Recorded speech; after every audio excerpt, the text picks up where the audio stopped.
Okey, live stream ya, silakan. Baik, Assalamualaikum warahmatullahi wabarakatuh. Sekali lagi saya mohon maaf di atas masalah teknikal tadi. Bagi yang menonton dari awal, saya mohon jangan terkejut. Walaupun anda sudah terkejut kerana sekejap tadi Facebook Axin telah digodam oleh pihak-pihak yang tidak bertanggungjawab.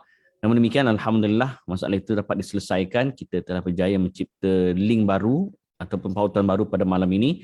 Maka kita teruskan forum khas sempena dengan World Interfaith Harmony Week ataupun WIHW tentang persoalan adakah bahasa kebangsaan berjaya menjadi alat perpaduan.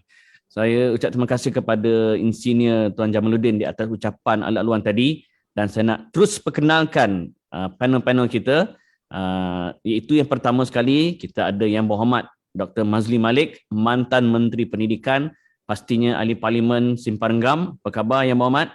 Baik, alhamdulillah. Terima kasih. Amin. Dia punya komitmen Parlimen sampai ke malam. Baik, terima kasih Yang Berhormat. Seterusnya kita ada Datuk Dr. Profesor Awang Sarayan, pengerusi pengelola DBP dan pengarah ATMA UKM. Assalamualaikum Profesor Datuk. Waalaikumsalam warahmatullahi wabarakatuh. Waras. Alhamdulillah luceng. Masya Allah luceng. Dr. Mazli tahu lah. Dia tahu. Tapi Prof Awang ni Bugis kan? Ya, dia Bugis. Jawa. Jawa. Jawa. Sebab kita satu kampung. Oh. Dekat Rimba Terjun, Kop Sekam tu. Ya. Kebetulan keturunan saya banyak Bugis. Ya, Bugis, Jawa paling banyak lah. Jawa dan Bugis paling banyak lah di situ.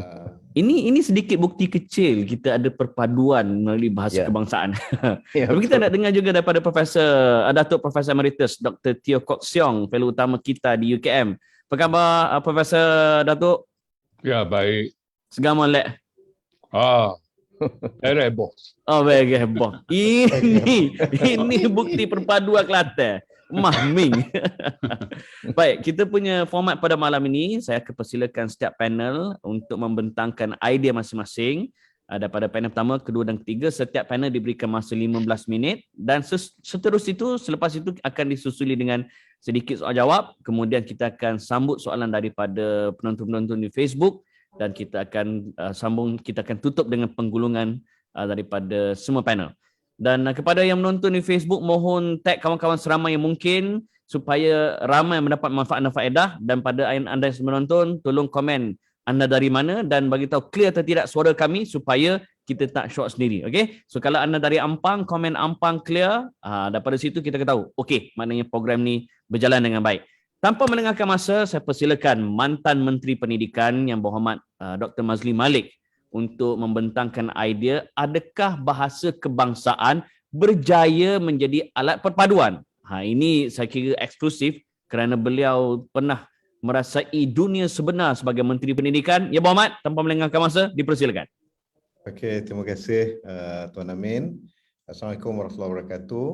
Yang saya hormati panelis dan juga rakan-rakan sekalian. Sebenarnya saya rasa agak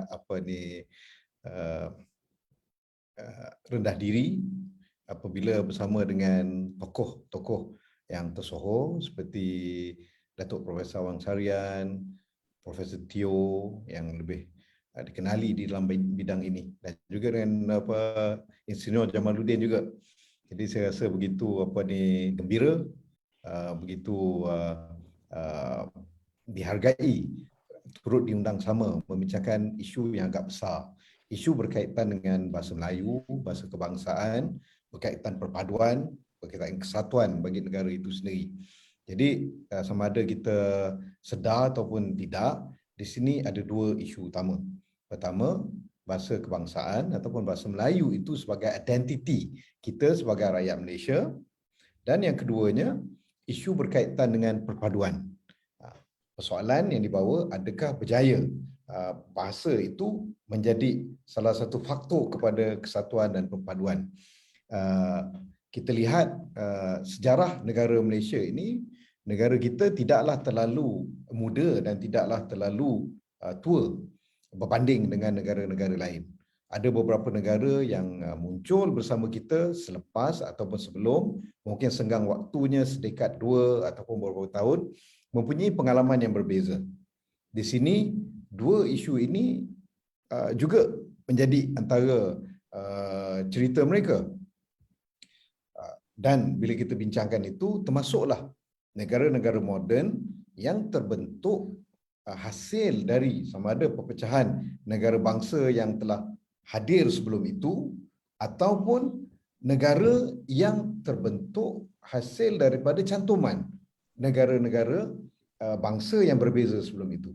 Jadi isu bahasa bukanlah isu yang kita hadapi di tanah air kita saja, juga di negara-negara lain, sama ada ianya sebagai satu isu yang utama, retorik, isu politik ataupun isu kepada nasional. Dia berbeza mengikut tempat, mengikut latar sejarah yang mendahului penubuhan negara tersebut dan juga kepada politik yang melanda. Dan juga isu perpaduan. Isu perpaduan juga saya tak nafikanlah, dalam sejarah sekurang-kurangnya saya yang tidaklah terlalu tua dan tidaklah terlalu muda ini, kita telah lihat sejarah bagaimana sejarah global, isu perpaduan, isu kesatuan di kalangan rakyat, sama ada di peringkat regional, serantau ataupun di peringkat negara-negara itu mempunyai mereka punya cerita, mempunyai mereka punya hikayat yang sendiri.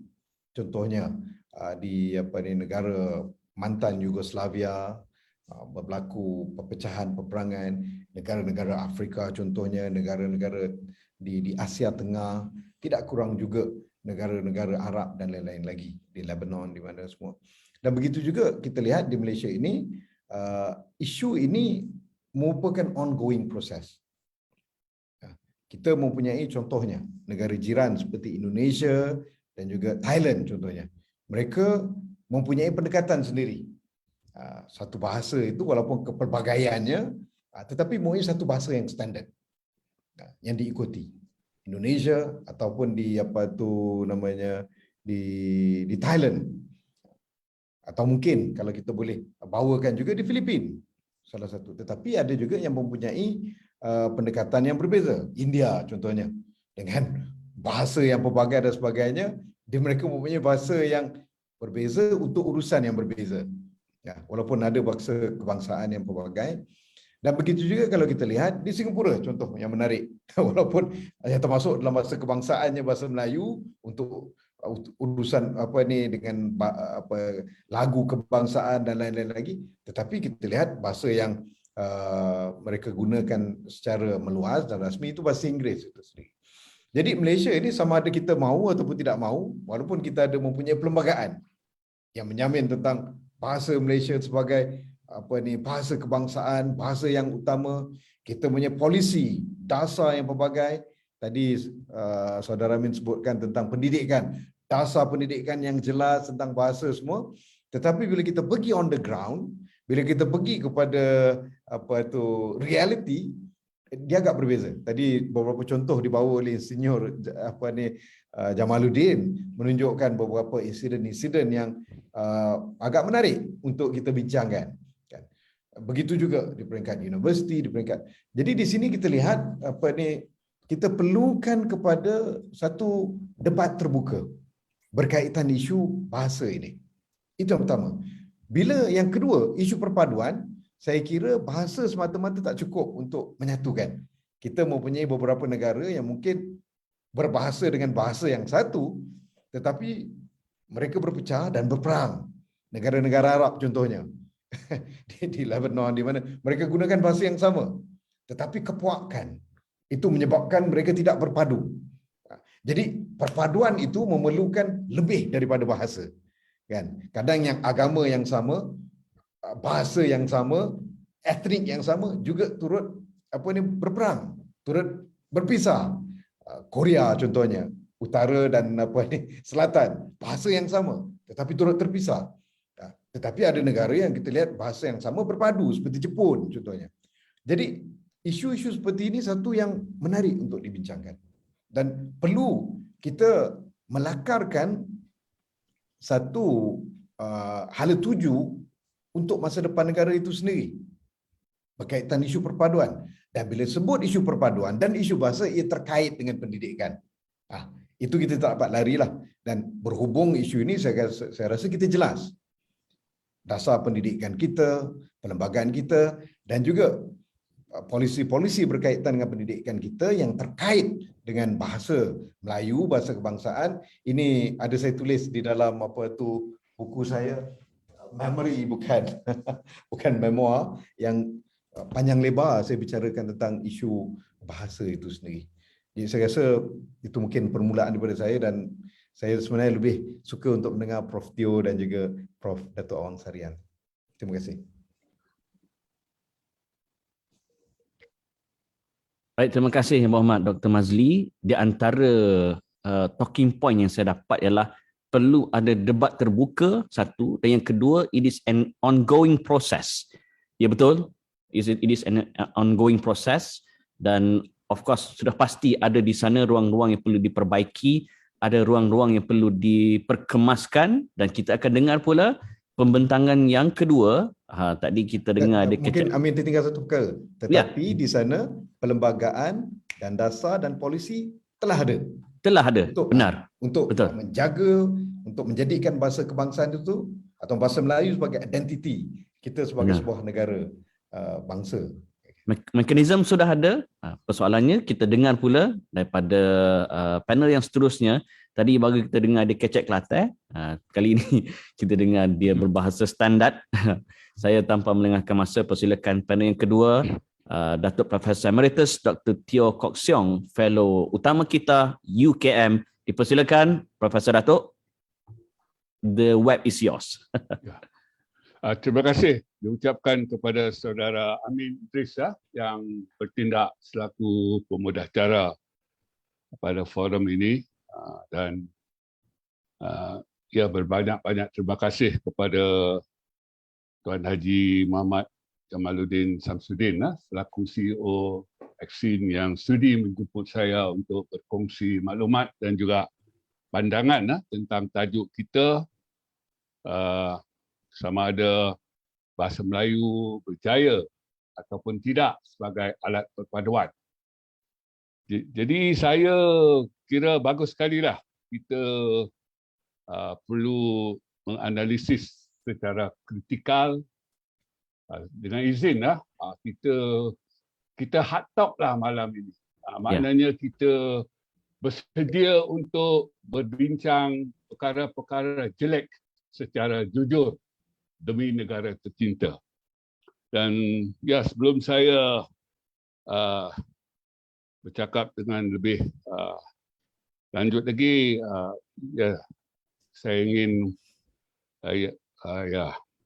mengucapkan selamat malam kepada tuan-tuan dan puan-puan semua, dan tidak lupalah kepada ahli-ahli panel yang lain, iaitu YB, Dr. Mazli, dan juga yang berbahagia Profesor Datuk Seri Dr. Awang Sarian. Jadi bagi saya, bahasa Melayu sebagai alat perpaduan, kita gagal. Kita tidak berjaya. Walaupun hasrat itu mula kita angkat pada Penyata Razak sebelum kita merdeka lagi pada tahun 56 untuk menggunakan bahasa Melayu apabila kita merdeka nanti dalam kapasitinya sebagai bahasa kebangsaan untuk menyatukan anak-anak bangsa. Jadi hasrat itu menjadi kenyataan dalam bentuk peruntukan dalam Akta Pendidikan tahun 61, dan apabila kita pindah pada tahun 96 masih dikekalkan peranan bahasa Melayu sebagai bahasa kebangsaan. Dan apabila kita sebut istilah bahasa kebangsaan itu, tak lain tak bukan peranannya ialah untuk penyatuan. Jadi kita sudah merdeka 64 tahun, 65 tahun pada tahun ini. Dan kita boleh lihatlah tahap perpaduan kita, yang pada hari ini disebut sebagai kesepaduan sosial, iaitu perpaduan yang hanya wujud pada tahap sosial sahaja. Dan apabila perpaduan itu wujud pada tahap sosial, dia ada 3 ciri penting di situ, iaitu pergaulan kita terhad.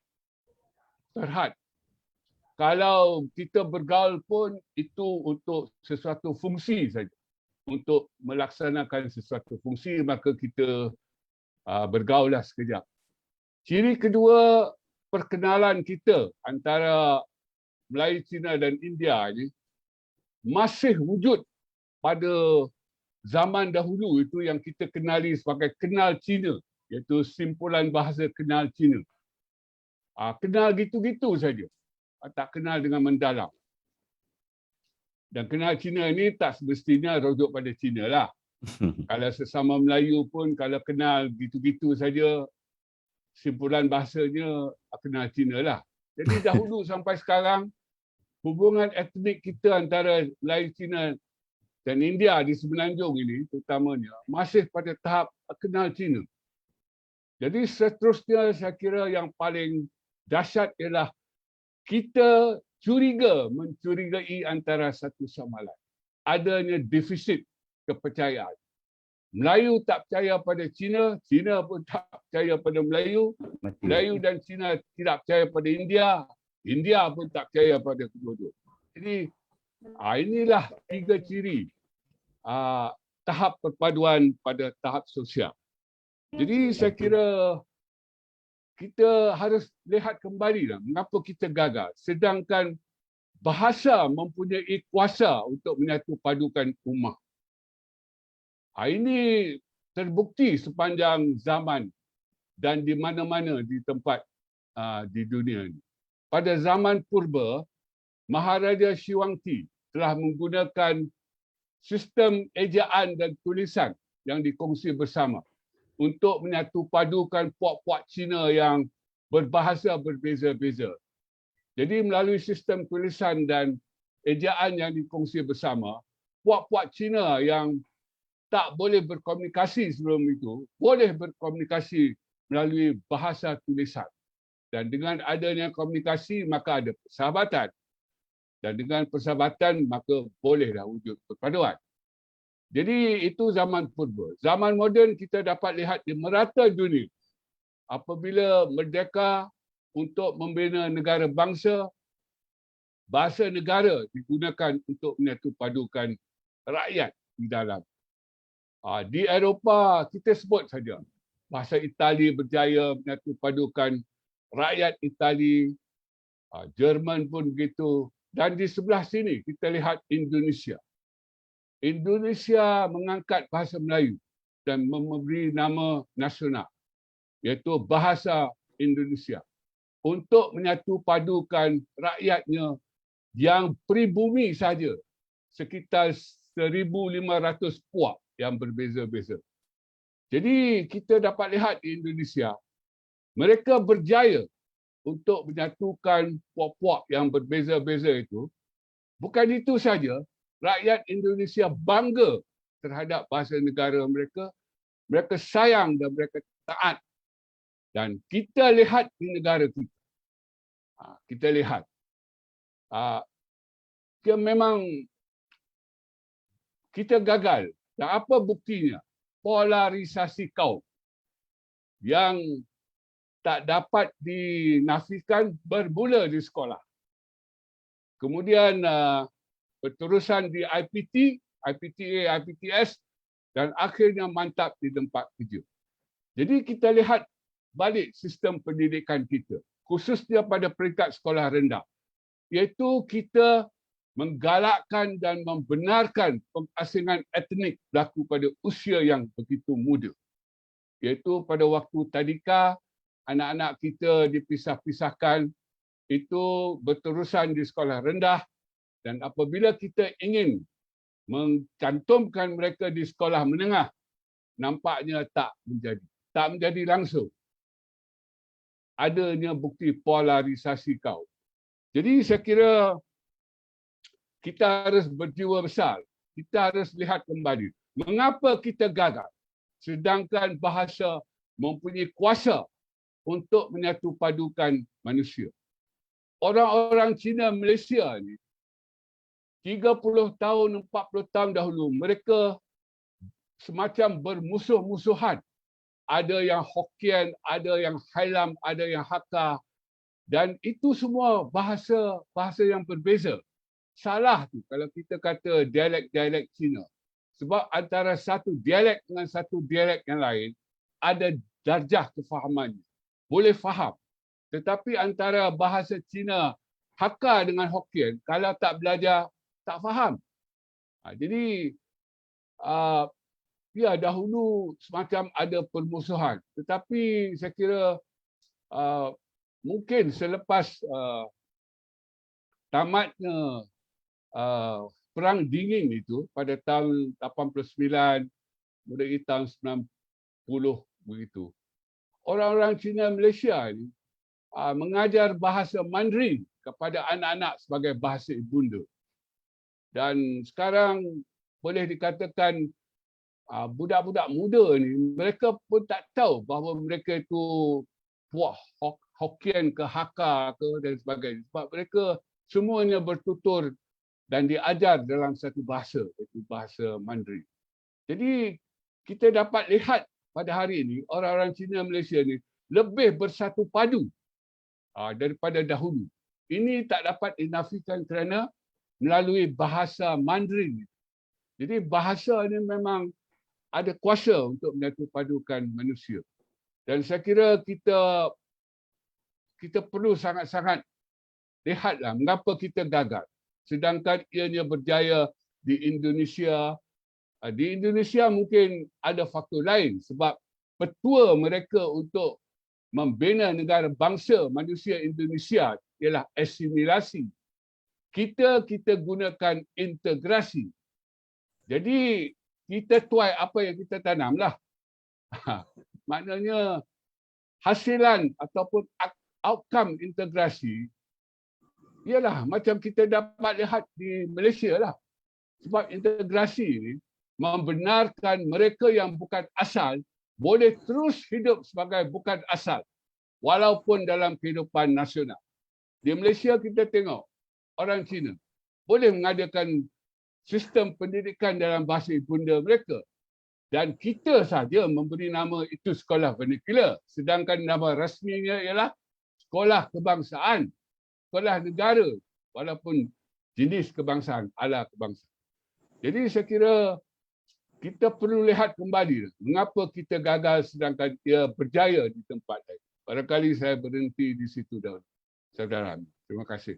Baik, terima kasih Datuk Profesor Teo Kok Siong di atas pandangan beliau menyatakan dengan tegas bahawa kita gagal menjadikan bahasa kebangsaan sebagai alat perpaduan. Ada banyak poin-poin menarik, antaranya kerana kita dipisahkan melalui sistem pendidikan dan memberi contoh antaranya melalui perbezaan kaum di dalam bangsa Cina sekalipun, tetapi yang menyatukan mereka adalah bahasa. Dan juga mengajak kita untuk kita lebih terbuka untuk melihat di mana silapnya dan untuk kita sama-sama perbaiki. InsyaAllah kita akan perdalami selepas ini. Seterusnya saya tak nak melengahkan masa, saya nak persilakan Datuk Dr. Profesor Awang Sarian untuk membentangkan idea beliau, pandangan beliau di bawah tajuk adakah bahasa kebangsaan berjaya menjadi alat perpaduan. Pada yang sudah menonton, selepas ini bersiap sedia kalau anda ada soalan, boleh kemukakan soalan di ruangan komen. InsyaAllah saya akan kemukakan pada panel. Dan Profesor Doktor, silakan. Terima kasih saudara pengurusi. Bismillahirrahmanirrahim. Alhamdulillah wassalatu wassalamu ala mursalin wa ala alihi wasallam. Saya menghadapi masalah teknikal, saya kerugian besar tak dapat mendengar butiran idea pada ONG Dr. Mazli dan juga sahabat saya Datuk Teo Kok Siong. Tapi bagaimanapun ya, sebetulnya bahasa memang dicipta oleh Tuhan ini untuk perpaduan. Walaupun jelas bahawa Allah menjadikan manusia ini dalam pelbagai bangsa, puak, etnik sebagainya, tetapi untuk lita'arafu, saling berkenalan melalui bahasa. Dan bahasa itu dijadikan berbagai-bagai. Dalam surah Ar-Rum sendiri Allah mengatakan, surah Ar-Rum ayat 22, antara besar Allah itu menjadikan langit dan bumi, berbagai bahasa untuk manusia dan berbagai warna kulit. Jadi tidak ada sebab bahasa ini patut dijadikan asas bagi perpecahan permusuhan kalau kita memahami hakikat itu. Namun dalam konteks kaitan dengan bahasa kebangsaan tentulah diperlukan seperti yang sudah diuraikan dengan panjang lebar dan mendalam oleh Ibn Khaldun, untuk Malik bin Nadi dan berbagai sarjana lain, bahawa keutamaan untuk kita membina sebuah negara yang merdeka, berdaulat, diperlukan asas-asasnya. Dan salah satu ialah bahasa kebangsaan. Kalau kita menelusuri sejarah bahasa Melayu dalam kebangkitan dan perkembangan tamadun di alam Melayu di rantau ini, jelas bahawa bahasa Melayu memang telah menjadi bahasa perpaduan. Kita catat saja misalnya dalam Surah Salatin atau sejarah Melayu, kata ada 80 kumpulan bangsa yang bermukim, yang menghuni Melaka sebagai kota pelabuhan antarabangsa, pelabuhan Entrepo. Tapi justru bahasa Melayu lah menjadi alat perpaduan, baik orang Arab, orang Parsi, orang India, orang Cina, dan ratusan etnik yang alam Melayu sendiri. Jadi jelas bahawa bahasa Melayu memang telah menjadi bahasa perpaduan. Dan orang Jawa, orang Sunda, orang pelbagai etnik yang ratusan jumlah semua disatukan oleh bahasa Melayu. Bahasa Melayu membangkitkan satu pahaman tidak sama dengan nasionalisme modern, tapi nasionalisme alam Melayu yang menyatukan pemikiran bagi orang Islam yang berakidah itu melalui bahasa Melayu. Tulisan Jawi pula kemudian. Jadi soal asas bahasa Melayu sebagai bahasa Melayu itu sudah ada lama dahulu. Bukan soal ratusan tahun, bahkan sudah masuk ribuan tahun sebagai asas perpaduan. Dan ini juga kita dapati bahawa apabila pada abad ke-15 dinasti Ming dengan kerajaan Melaka mengadakan interaksi dalam bentuk persahabatan, hubungan diplomatik yang cukup harmonis, kita dapati juga bahasa Melayu diangkat sebagai bahasa yang penting.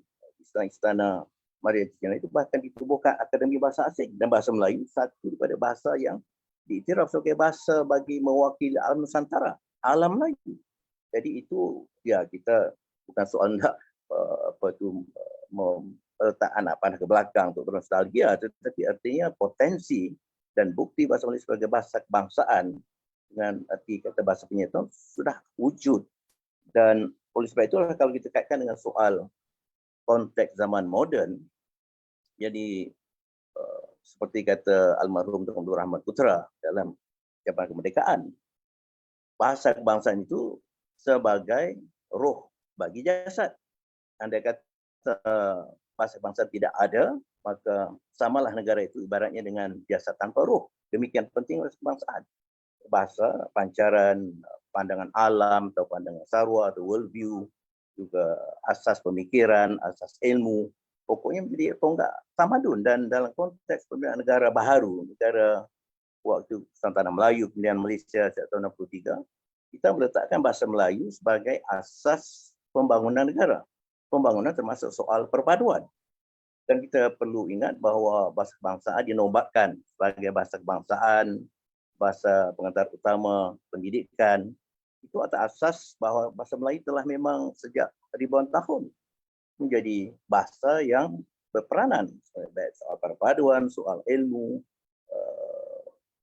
soal hubungan diplomatik. Bahkan saya mengatakan kalau kita melihat di arsip negara, ada kepisan surat penguasa Ketua Polis Selangor tahun 1880 pada kata Ayah Hloi, itu dalam bahasa Melayu bertulisan Jawi. Jadi artinya bahasa Melayu itu sudah diiktiraf oleh semua manca bangsa, tidak kira orang Inggeris, orang Cina. Ini keadaan yang perlu dikembalikan. Ini merujuk pada soal bahasa Melayu sebagai asas perpaduan kebangsaan, barangkali juga telah disentuh oleh dua orang panel itu tadi. Maka itu dalam perlembagaan jelas perkara 152 itu, iaitu meletakkan bahasa Melayu sebagai bahasa kebangsaan dengan arti kata bahasa yang mencerminkan satu bentuk jati diri, makna diri atau identiti. Setiap bangsa ada jati diri. Salah satu yang paling penting bahasa, seperti kata almarhum Tun Abdul Rahman itu tadi. Bahasa kebangsaan sebagai roh pada negara yang berdaulat, negara yang merdeka. Dan jelas bahawa dalam pendidikan juga seperti mungkin telah disinggung oleh Profesor Datuk Teo itu tadi, apabila Tun Razak tahun 56 menzahirkan laporan atau penyata pendidikan, itu jelas disebut bahawa tujuan bahasa kebangsaan diangkat menjadi bahasa pengantar utama, waktu itu disebut bahasa besar, bahasa utama lah, ialah untuk tujuan perpaduan. Itu dengan jelas. Maka itu seperti disebut tadi, Akta Pendidikan 61, Akta Pendidikan 96. Saya melihat semua dasar negara sudah cantik pada dokumennya. Masalahnya masalah pelaksanaan dan penguatkuasaan. Tentang soal yang dikatakan tadi, mengapa sudah 64 tahun lebih masuk ke tahun 65, masih lagi kita berbicara tentang soal perpaduan melalui bahasa. Dan saya mengambil satu contoh kerana saya pernah ditugas oleh Kerajaan Malaysia di negara China 2 kali sebagai penyandang kursi penyandang Melayu di Beijing Foreign Studies University. Nah, di sana ada 50 etnik. Saya tak betul kalau kita kata negara China itu monogenous. Tak betul, heterogeneous. 50 etnik. 34 provinsi. Dan saya mengembara, bermusafir, saya dapati bahawa satu daripada kejayaan perpaduan di negara China itu kerana penggunaan bahasa kebangsaan, bahasa Mandarin. Hatta di wilayah provinsi Xinjiang, yang majoriti orang Uyghur, iaitu seperti Turki pun, tetap bahasa Mandarin bahasa utama. Baik dalam pendidikan, dalam pentadbiran, undang-undang, media, bahagian tempat awam. Sangat sukar kita nak mendapat penggunaan bahasa asing di tempat awam. Di negara China ini bukan soal xenofobia, bukan soal anti pada orang asing, tetapi mereka ada keteguhan. Di universiti saya sendiri, 120 bahasa asing diajarkan, tetapi tidak pernah ada universiti, tidak pernah ada jabatan kerajaan di sana yang akan menggunakan bahasa asing dalam mesyuarat dan sebagainya. Tetap bahasa Mandarin. Jadi ini bukti yang jelas. Dan banyak lagi negara lain. Mungkin sudah sebut Indonesia, Thailand. Saya juga pernah menjadi peserta tamu di Goethe Universitas Frankfurt. Jerman juga masih tetap 70% mendominasi dalam semua kegiatan termasuk kegiatan ilmiah, ekonomi dan sebagainya. Jadi pada saya kalau ditanya soal berjaya atau gagal, saya mengatakan ada kejayaan. Bukan tidak ada kejayaan dalam soal bahasa Melayu sebagai bahasa perpaduan. Tentu ada kejayaan. Tetapi selalunya kejayaan ini dihambat oleh faktor pasang surut. Dan pasang surut ini sebahagiannya disebabkan oleh perubahan dasar. Dasar sudah ada, tapi program dilaksanakan. Jadi kalau kita bukan nak mengungkit, tapi contoh yang jelas BPSMI. Sudah cantik dasar kebangsaan peralihan pada sekolah Inggeris, pada sekolah kebangsaan di bawah pimpinan almarhum Tun Tinggi Abdul Rahman Yaakob. Itu satu kejayaan besar. Dan saya masih ingat tahun 2000, satu data dikeluarkan oleh PRD, Kementerian Pendidikan, 54 juta lepasan sekolah kebangsaan pada peringkat SPM. Inilah tenaga penggerak pembangunan negara dalam semua bidang. Tapi kita telah menafikan seolah bahasa Melayu tidak mampu untuk menjadi bahasa ilmu, untuk menjadi bahasa perpaduan. Walhal yang ditanamkan oleh almarhum Dr. Razak itu sudah cukup jelas. Dan kita masih ingat, perlu ingat bahawa dalam segi konsep dan teori pun, bahasa itu sangat rapat kaitan dengan minda. Jadi penggunaan satu bahasa kebangsaan itu dengan sendiri membentuk suatu minda baru. Adalah satu slogan yang pernah saya ingat satu berkuliah dulu. New language, new culture, new thought. Jadi kita tidak mengatakan bahawa bahasa kebangsaan ini diperlukan untuk mengubah identiti rakan-rakan kampanye, tidak. Tetapi penggunaan bahasa Melayu khususnya sebagai bahasa ilmu, bahasa rasmi, bahasa perpaduan ini penting dan dilakukan oleh negara lain. Jadi kalau kita melaksanakan program-program yang bertentangan dengan dasar Akta Pendidikan perkara 152 tentang pendidikan ini, orang mengatakan bahawa pendidikan ini bukan rasmi. Saya sudah merujuk pada buku iaitu bahawa pendidikan ini satu bahagian dalam konsep bahasa Melayu sebagai bahasa rasmi. Yang dalam perkara 152/6 itu dengan jelas disebut apa makna bahasa rasmi. Bahasa yang mesti digunakan di 3 peringkat pentadbiran negara. Peringkat kerajaan persekutuan, peringkat kerajaan negeri dan pihak usaha awam. Jadi pendidikan di bawah pentadbiran kerajaan persekutuan. Artinya bahasa rasmi bahasa kebangsaan. Oleh sebab itu soal kita memandang sepi seolah sudah demikian lama wujud, biarkan saja. Tapi soalnya perlu ada satu penyelesaian. Saya pernah menyarankan perlu ada perancangan secara berangsur-angsur. Kita tidak mengatakan sekolah vernacular JKC tutup 24 jam, tidak. Bangladesh yang tempoh 6 tahun sebagai contoh berangsur-angsur. Permulaan dengan peratusan katakan 50%, 60%, 70% bahasa utama di sekolah jenis kebangsaan itu hendaklah bahasa kebangsaan. Kalau tidak, bagaimana dikatakan sekolah kebangsaan ataupun jenis kebangsaan? Dan Dan juga kita dapati kecelaruan misalnya tentang kes buku teks. Dr. Razak mengatakan 4 perkara. Apabila negara kita merdeka, 4 perkara mesti diseragamkan. 1, kurikulum. 2, latihan guru. 3, peperiksaan. 4, bahan pengajaran. Kita perhatikan saja di sekolah SJK. Saya perhatikan buku bahasa Melayu. Lain. Silabusnya pun lain. Walhal sudah 64 tahun merdeka. Kita masih lagi seolah beranggapan ada 2 kelas. Satu yang menguasai bahasa Melayu tinggi, satu menguasai bahasa Melayu yang lebih rendah. Ini bagi saya tidak menggambarkan usaha yang sesungguhnya, yang serius untuk soal perpaduan. Dan buku sejarah juga ada teks versi lain pula untuk SRGKC sebagai contoh. Jadi ini antara sebab saya kira yang menghambat soal perpaduan. Ada jalan penyelesaian dengan syarat kita mempunyai kejelasan ala tuju, dasar-dasar yang sudah baik dirangka oleh pemuka kemerdekaan dahulu, pimpinan peringkat awal kemerdekaan, itu perlu diperkukuh, bukan diketepikan atau disampingkan atas kita sudah ada dasar. Betul sudah ada dasar, tapi pelaksanaan penguasaan seperti soal di universiti. Jadi UKM dibubuhkan tahun 1970. Hatta pelajar perkhidmatan tahun pertama, kerana saya tahu benar kerana mereka ni satu angkatan dengan saya tahun 73. Duduk pun di kolej pertama di Labuan Pantai itu. Mereka berkuliah dalam bahasa kebangsaan dan tidak ada pesakit yang pernah mati dirawat oleh doktor lulusan UKM kerana menggunakan bahasa Melayu. Jadi ini semua andai-andaian syudo, andai-andaian semu, andaian palsu. Bahasa Melayu tidak mampu. Akhirnya untuk perpaduan juga didapati dia katakan tidak mampu. Dikatakan mesti ada satu bahasa lain. Ini bagi saya satu pandangan yang dikatakan neo-imperialism lah, penjajahan bentuk baru. Kita percaya macam ada satu bahasa di dunia ni. Allah dah mengatakan soal Ar-Rum ayat 22 tadi, menjadikan pelbagai bahasa untuk manusia. Tiba-tiba kita mengatakan ada satu bahasa agung. Yang dengan itu saya selesai masalah. Ini satu pandangan yang sangat berbahaya dan tidak akan menyebabkan kita bersatu padu. Jadi saya berharap bahawa ada kejayaan yang sudah dibuktikan, kita perkukuh. Jangan kita buka ruang-ruang kegagalan dengan ini bukan soal, saya katakan soal tolak ansur. Tolak ansur itu dalam konteks yang berkaitan dengan kaedah. Tapi soal dasar pendidikan kebangsaan, dasar bahasa kebangsaan untuk perpaduan.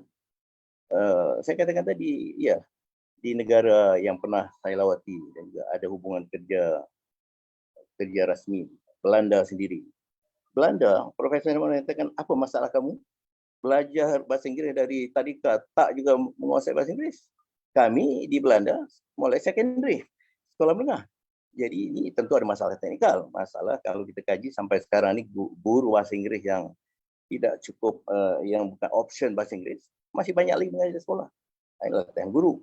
Soal silabus yang tak juga ketentuan. Soal buku teks, kita nak import pula dari Spanyol, segala macam. Jadi ini semua perkara yang mesti ditimbangkan. Kita harus ada kejelasan. Indonesia dari peringkat tahun 1, tahun 2, tahun 3 itu dibebaskan pelajaran bahasa daerah masing-masing. Tapi mulai tahun 4 ke atas, bahasa nasional, bahasa Indonesia. Itu dengan ketegasan. Dan artinya di Indonesia, di Thailand itu, meskipun tentulah ada aspek-aspek, sisi-sisi tertentu yang dapat kita komentar, tetapi pada dasarnya kejayaan dasar perpaduan melalui bahasa itu cukup berjaya. Thailand, Indonesia, negara China, Korea Selatan, Jepun, Belanda, Perancis, Jerman, kita dapat menyebut banyak negara pada pengalaman kita berinteraksi dengan mereka. Jadi pada khidmat saya, soal bahasa kebangsaan sebagai alat perpaduan itulah bukan saja impian. Ada orang mengatakan itu soal impian, satu utopia. Tidak. Suatu yang telah pun terbukti bahawa saya sendiri bercampur gaul dengan anak-anak bukan keturunan Melayu di sekolah dahulu. Tidak ada masalah perpaduan. Bahkan melalui bahasa kebangsaan lah kita dapat memupuk perpaduan dengan rakan-rakan bukan Melayu di kampung sendiri. Saya tadi tertarik juga pada Saudara Hamid moderator.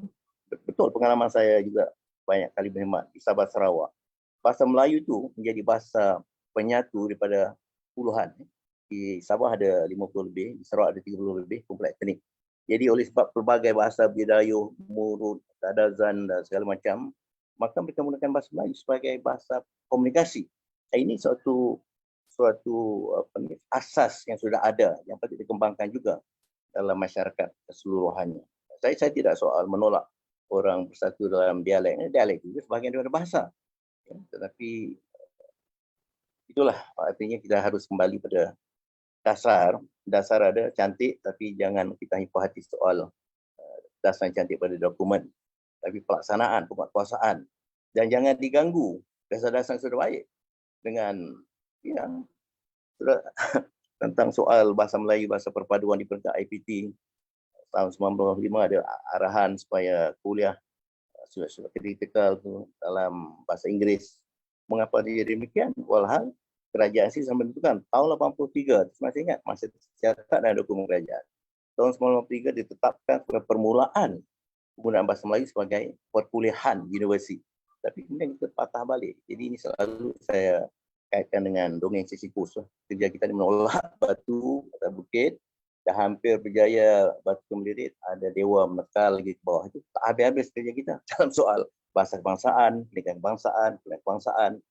Pokoknya kerana bagi saya, terus terang saya katakan, pimpinan mesti dapat memberikan arah yang jelas. Ini berlaku di negara lain, saya katakan. Negara Republik China. Saya tidak memuja Republik China, tapi sistem ini sangat berkesan dalam soal menyepadukan 50 etnik, 34 provinsi melalui bahasa kebangsaan mereka, bahasa Mandarin. Saya kira untuk permulaan demikianlah. Kalau ada soalan mungkin kita dapat membahas dengan baik. Terima kasih saudara Pengerusi.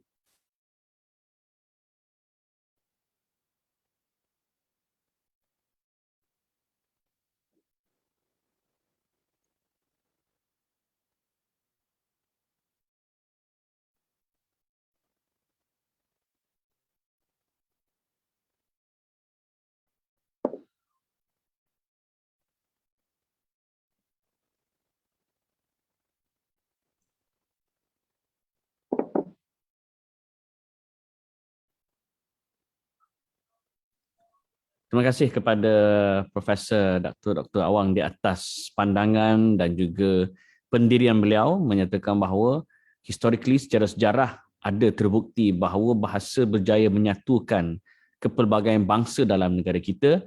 Yang kita perlu perbaiki adalah pelaksanaan pada masa yang sama, jangan diganggu dasar-dasar yang baik. Baik, sekarang ini kita terus kepada sesi soal jawab. Saya nak terus kembali kepada Yang Berhormat Dr. Mazli sebagai mantan Menteri Pendidikan. Kalau saya nak tanya dari 1 hingga 10, sejauh mana sistem pendidikan kita berjaya membentuk penguasaan bahasa Melayu menjangkaui kaum dan bangsa? Kerana saya tanya begini, Yang Berhormat Dr. Mazli, masih ada, sebab bila saya buat ceramah-ceramah motivasi, masih ada pelajar-pelajar yang berbangsa bukan Melayu, bila saya buat kelakar dalam bahasa Melayu, dia orang tak gelak. Bila saya tanya kenapa tak gelak, rupanya dia tak faham. Dia tak faham sepatah pun saya cakap. Kata, aduh penat nak ceramah 2 jam macam ni. Maknanya, dan ini adalah sekolah di Kuala Lumpur, sekolah menengah kebangsaan. Dan ini satu kerisauan, ditambah pula dengan di kalangan cikgu sendiri pun menggunakan bahasa-bahasa WeChat di social media, tak kala berinteraksi dengan pelajar. Pandangannya Muhammad Dr. Mazli daripada 1 ke 10 dan kenapa? Silakan. Dr. Mazli boleh unmute-kan mikrofon. Okey. Ya Muhammad. Okay. Apa ni Amin? Saya rasa dia isu bukan tentang 1 ke 10 ke apa grading. Dia isu tentang apa ni, sejauh mana apa ni keseriusan kita dalam mempromosikan bahasa kebangsaan satu hal, keseriusan kita di dalam menjadikan bahasa kebangsaan itu sebagai sesuatu yang apa tu dihayati dan dibanggakan oleh setiap rakyat, itu satu perkara yang lain juga. Saya tertarik, saya bersetuju. Saya tak ada yang tak setuju dengan Prof. Awang dan Prof. Teo. Saya galakkan sangat sepatutnya yang duduk hari ini bukan saya, tetapi Menteri Pendidikan yang ada. Sepatutnya. Kerana kalau nak sebutkan kepada saya pun, saya hanya dalam tempoh 22 bulan yang lalu dan sekarang pun dah tak ada apalah nak cakap lagi. Apa yang saya perjuangkan bahasa kebangsaan itu sudah cukup dalam buku ini, tak nampak bukunya siapa tu, dan Itu selari dengan apa yang diserukan oleh Prof. Awang dan Prof. Teo.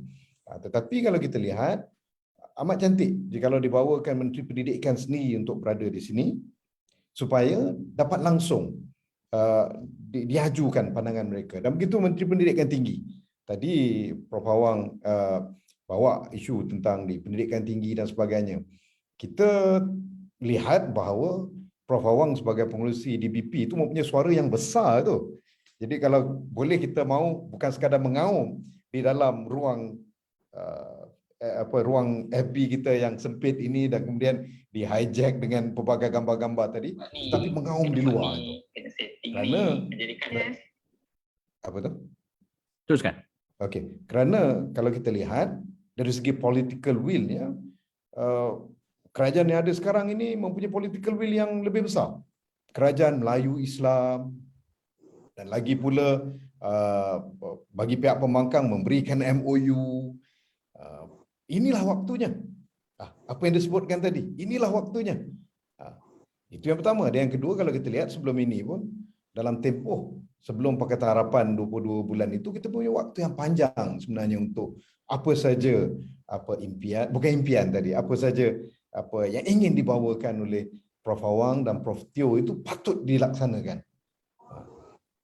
Jadi saya kira auman mengaum tadi perlu dibawa keluar dan gunakan posisi sebagai pengurusi DPP itu untuk membawa agenda bahasa itu. Dan saya kira majoriti rakyat akan bersetuju. Dan Prof. Teo pun mempunyai kedudukan untuk mengaum lebih besar di luar itu. Dan saya kira rakyat Malaysia boleh bersetuju. Walaupun terdapat beberapa pihak yang yang mempunyai agenda chauvinis mereka, agenda politik, agenda perkauman dan sebagainya. Tetapi saya kira berbalik kepada isu bahasa kebangsaan ini, kita perlu jelaslah. Cuma satu, saya lebih kepada ingin melihat bagaimana bahasa Melayu ini kita boleh menjadikan sesuatu yang hype, sesuatu yang trending di waktu ini. Ya, kita seperti mana disebutkan oleh Datuk Prof. Awang tadi, kita mempunyai beberapa dasar dan saya ulang sekali lagi apa yang saya sebutkan awal lagi. Kita ada perlembagaan yang menjamin, kita ada mempunyai dasar, polisi yang menjaminnya, tetapi dari segi pelaksanaan itu satu perkara. Pelaksanaan yang perlu kita lihatkan, implementasinya. Tetapi juga di satu sudut bagi generasi hari ini. Mungkin generasi hari ini generasi mileniumnya, generasi alfanya, generasi Z, cara mereka berfikir tidak seperti boomers. Malah amat jauh. Bagi saya yang generasi X ini pun, bila melihat kepada mereka, dia agak terasa kejauhannya itu. Seolah mereka berada di satu planet dan kami berada di planet yang lain. Jadi satu pendekatan yang berbeza perlu ada. Mereka, generasi yang baru ini, mereka tidak suka dipaksakan. Amin biasa berkecimpung dengan generasi-generasi baru ini, lebih memahami. Sesuatu yang trending itu bagi mereka lebih mudah diikuti, lebih mudah mereka kagumi. Kalau kita lihat, mereka juga tidak ada loyalty. Sebab tu kita lihat kerencaman bekerja oleh generasi yang baru ini. Dan mereka mempunyai keberanian untuk mencuba sesuatu yang baru. Jadi tadi kebetulan ada beberapa sesi saya wawancara dengan beberapa media. Saya utarakan, saya kata bagaimana bahasa Melayu, kita patut fikirkan bahasa Melayu ini menjadi sesuatu yang bukan dipaksakan. Ya, memang kita ada undang-undang, kita ada perundangan dan pelaksanaannya, tetapi kita ingin menjadikan sesuatu yang hype, sesuatu yang trending di kalangan anak-anak muda untuk mereka bangga, untuk mereka menjadikan bahawa memang seperti mana disebutkan oleh Prof. Awang Sarian tadi, sejarah membuktikan bahasa Melayu pernah menjadi lingua franca dan sebagainya. Ya, betul. Kita inginkan seperti itu.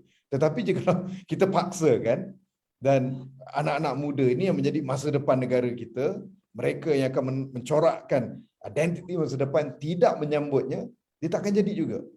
Kalau nak jadi juga, kita kena ikut Cina, sistem komunis. Tapi itu bukan pilihan yang kita inginkan. Ataupun kita kembali kepada order lama di Indonesia itu. Adakah kita ingin menggunakan kekerasan seperti itu? Ya, guna kekerasan itu baru berlaku. Tetapi di kurun ini, di waktu ini, adakah kita bersedia untuk menggunakan sistem yang diktator, autokrat seperti itu demi menjayakan itu? Saya rasa mungkin rakyat tidak lagi ingin seperti itu. Jadi untuk meladeni ataupun untuk kita berhadapan dengan generasi yang baru yang akan meneruskan apa saja visi, impian, disebutkan arwahnya Tun Razak dan sebagainya itu, ia perlu kepada keinginan rakyat itu di kalangan generasi muda. Jadi saya bincangkan ada beberapa faktor bahasa ini yang menjadi pilihan. Orang akan belajar, orang akan jadi trending. Sama ada faktor keagamaan. Orang belajar bahasa Arab kerana faktor keagamaan. Tak ada orang belajar bahasa Arab kerana dia bahasa trending, dia dia kerana dia keagamaan. Ataupun bahasa-bahasa lain yang mungkin dipelajari kerana faktor keagamaan, Sanskrit dan sebagainya. Yang keduanya, bahasa ini menjadi trending, menjadi popular, menjadi menjadi keminatan orang dan dipelajari, ialah jikalau ianya bahasa yang poetik. Bahasa Perancis contohnya, bahasa Farsi contohnya. Dan bahasa Arab bagi setengah tempat di tempat Arab itu. Okay. Ataupun faktor popular culture, pop culture, hiburan. Sebab itu bahasa Korea hari ini dipelajari oleh anak-anak kita kat rumah. Walaupun mereka belajar bahasa Korea.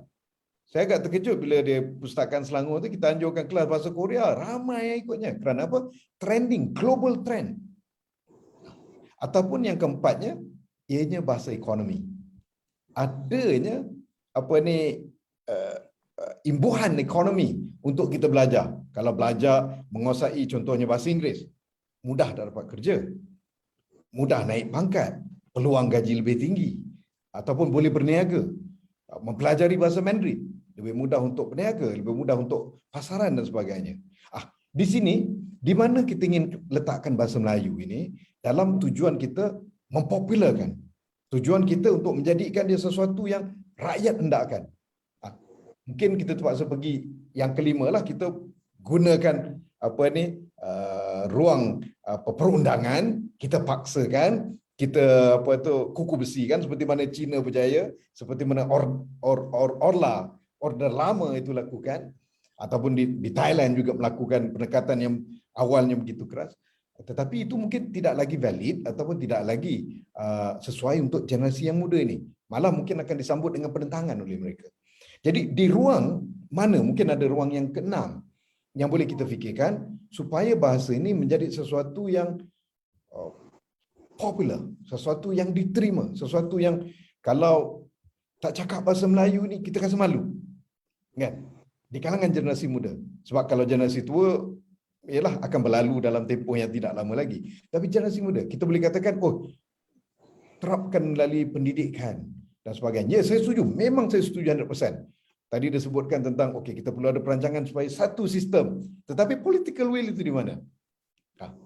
Kalau nak lakukan, inilah waktunya. Kerajaan Melayu Islam yang sudah beberapa bulan ini sepatutnya daripada awal Sheraton Move itu, bila diisytiharkan Kerajaan Melayu Islam, kita sepatutnya auman Prof. Awang dan auman Prof. Teo itu dibawa menjadi agenda utama. Tetapi ialah kita tak tahu kalau selepas ini akan berlaku lagi peluang seperti itu. Tapi saya lihat political will itu. Dan pendidikan ini saya kira seperti mana saya kembali kepada poin awal saya tadi, iaitu perlunya debat terbuka, bukan debat, perbincangan, forum terbuka yang lebih luas daripada semua pihak yang terlibat. Dan keadaan sekarang menjadi lebih rencam. Ada golongan yang memperjuangkan communal interest, kepentingan komunal, ada yang memperjuangkan politik, ada yang memperjuangkan mereka punya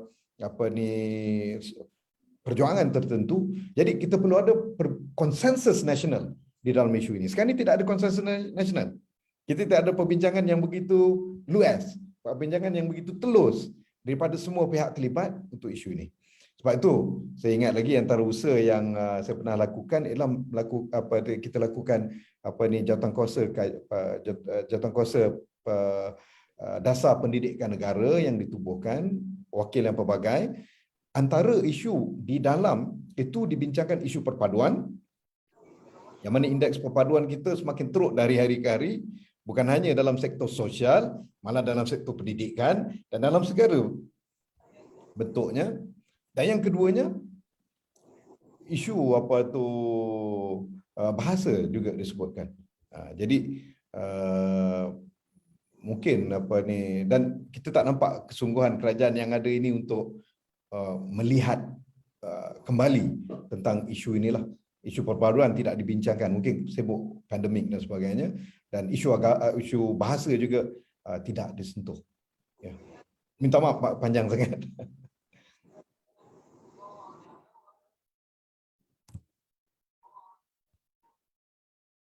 Okey, terima kasih kepada Yang Berhormat Dr. Mazli. Saya mohon admin tolong benarkan saya untuk unmute sendiri. Baik, seterusnya saya suka bila Dr. Mazli menyebut bahawa ketika ini perlunya political will untuk melaksanakan sebarang dasar-dasar berkaitan dengan bahasa.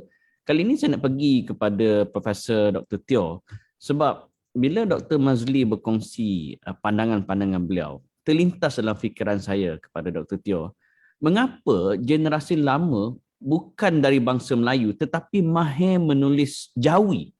Bahkan ada di kalangan mereka yang boleh membaca Quran walaupun tidak beragama Islam. Adakah faktor kurangnya penguasaan dan penghayatan dalam bahasa Melayu adalah kerana kurangnya juga pendidikan dalam tulisan Jawi? Komen Profesor Teo.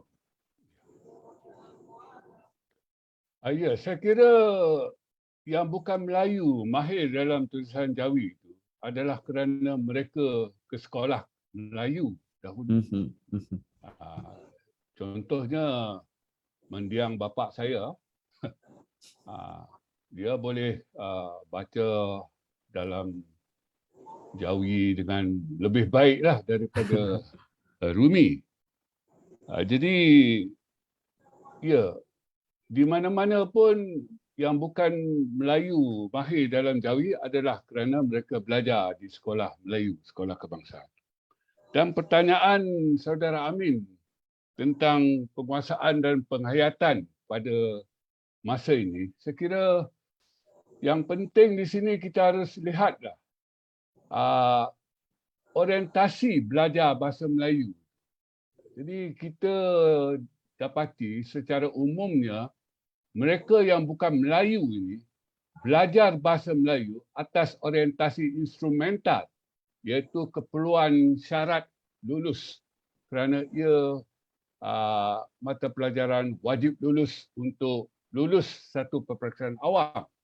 Jadi cara belajar itu iaitu instrumental, yang maknanya mereka akan dapat grade yang bagus pun sebab mereka ke tuition dan sebagainya. Dan sepatutnya bahasa Melayu ni dalam kerangka sebagai bahasa perpaduan haruslah dipelajari atas orientasi integratif, iaitu untuk menjadi sebahagian daripada komuniti bahasa Melayu itu.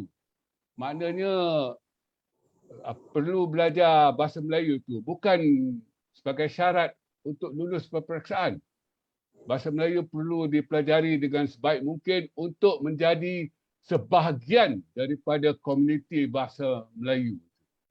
Dan kita lihat pada hari ini apabila bahasa Melayu itu dipelajari atas orientasi instrumental, maka ya kita dapati dari segi tata bahasanya baguslah.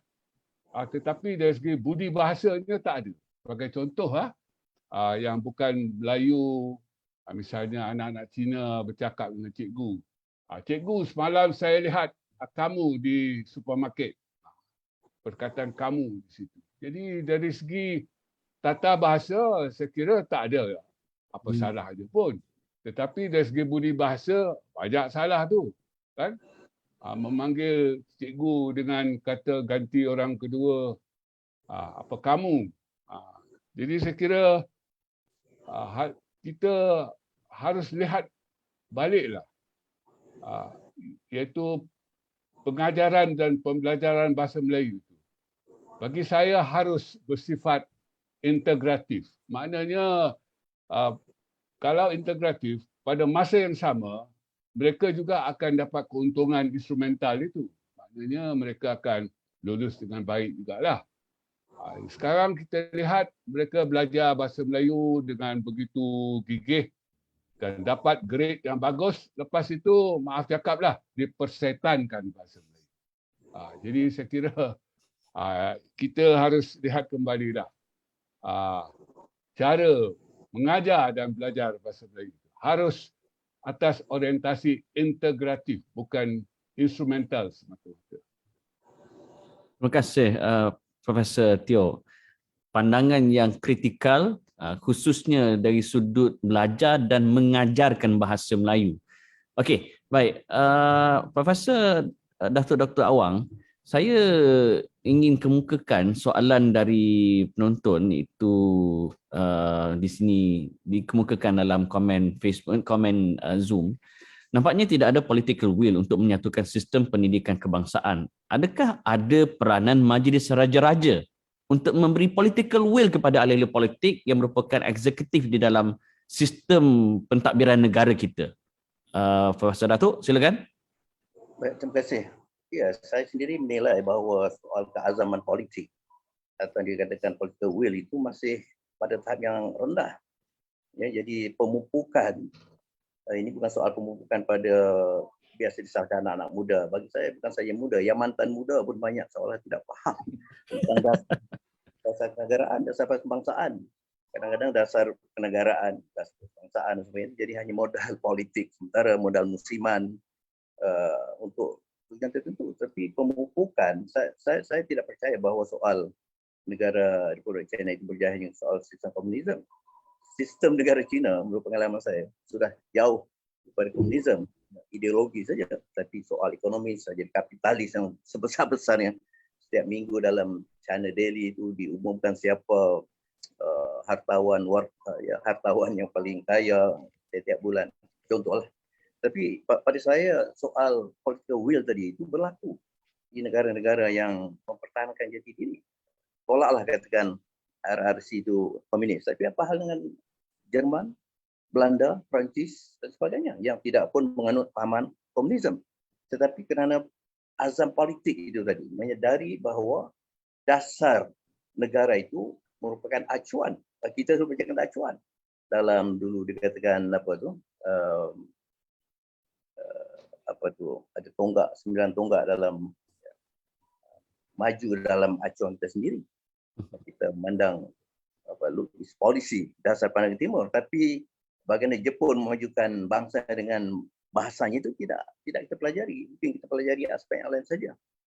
Saya setuju bahawa sebenarnya kita masih perlu meningkatkan keazaman politik supaya soal, saya selalu mengatakan bahawa akhirnya isyarat dari atas, komitmen dari atas itu sangat penting. Contohlah PPSMI sebagai contoh, atau kita 6 tahun kita perjuangkan, terbukti kementerian sendiri buat kajian memang gagal dan tidak cocok, tidak sesuai sebagai satu mekanisme untuk mengangkat sains matematik dan bahasa Inggeris. Memang tidak berlaku di bahagian dunia yang lain.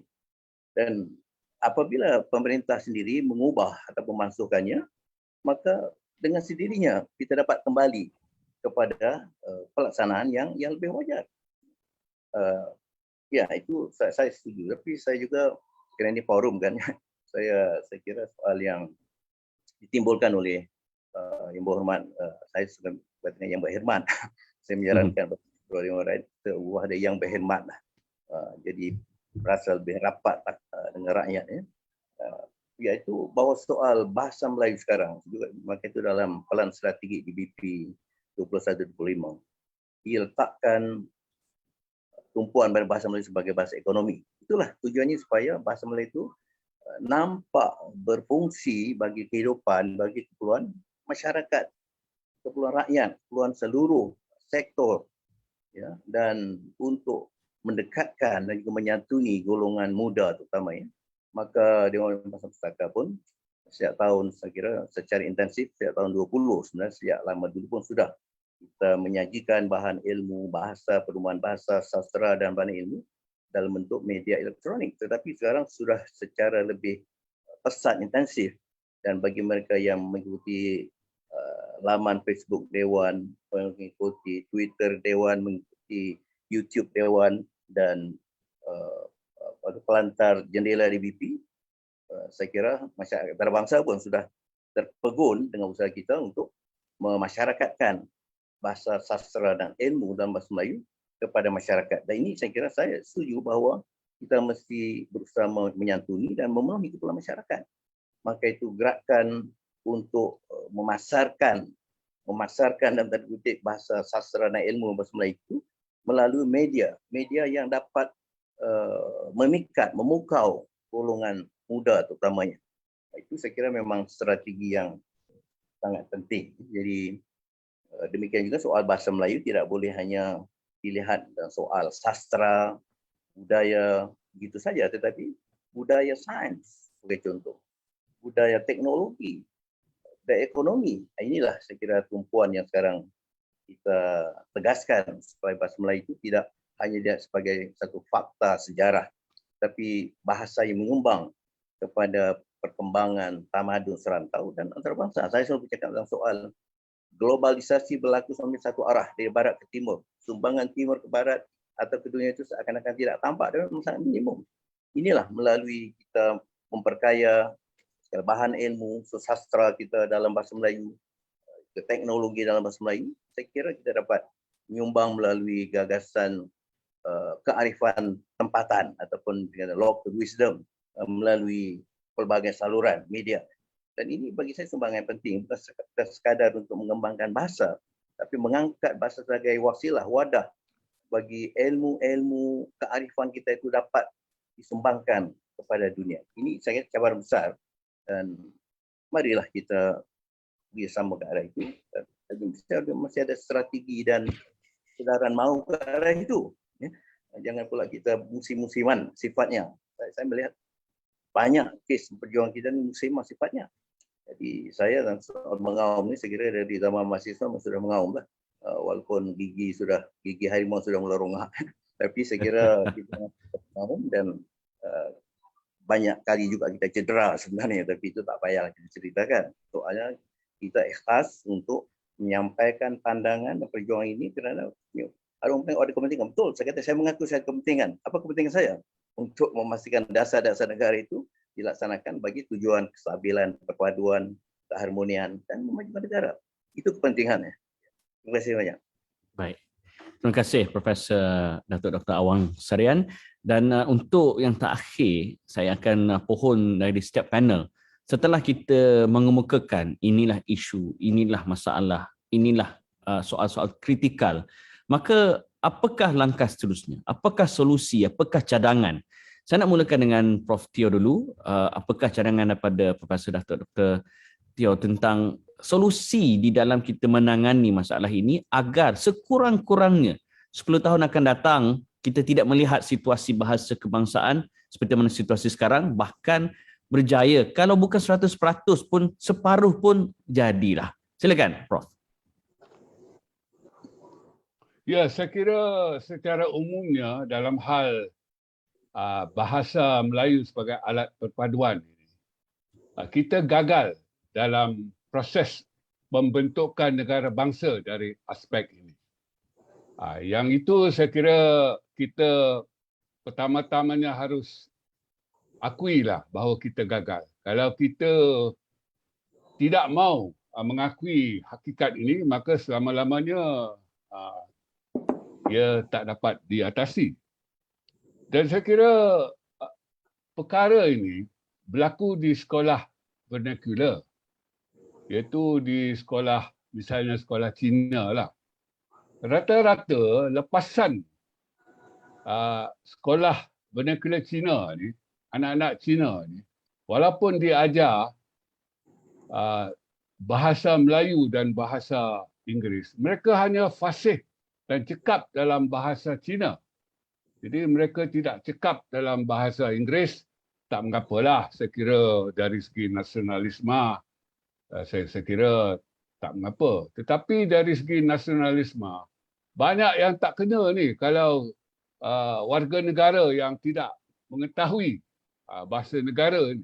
Jadi perkara ini harus diatasi dan masyarakat Cina, pemimpin Cina, mereka akui masalah ini dan mereka dengan cepat memberi alasan bahawa itu beban belajar 3 bahasa pada anak-anak yang berusia 6 tahun, 7 tahun. Betul juga beban, tetapi mereka harus cari jalan untuk mengatasi masalah ini. Dan jalan yang diambil itu saya kira sangat-sangat salah.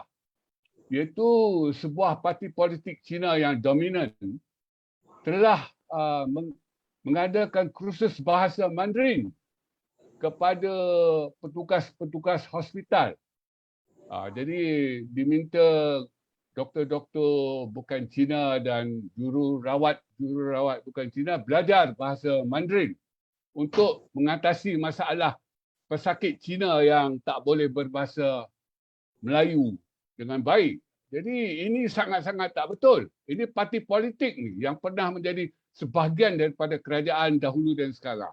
Sepatutnya mereka mengadakan kelas bahasa Melayu untuk orang-orang dewasa ini. Jadi saya kira banyak yang tak betul di sini. Dan apabila orang Cina ini hanya cekap dalam bahasa Cina, maka mereka kalau nak baca, misalnya akhbar, mereka akan baca akhbar-akhbar dalam bahasa Cina sahaja. Sebab mereka tak cekap dalam bahasa Inggeris dan bahasa Melayu.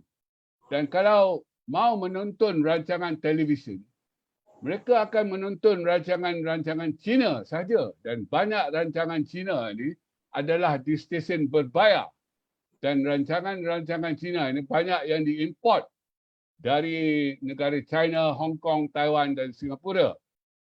Natijahnya, rancangan-rancangan Cina ini tidak ada aspirasi nasional. Dan seterusnya apabila mereka ini tak boleh berbahasa Inggeris ataupun Cina, mereka bergaul sesama Cina. Jadi mereka hidup dalam dunia Cina. Dan dunia Cina inilah yang menjadi penghalang pada perpaduan.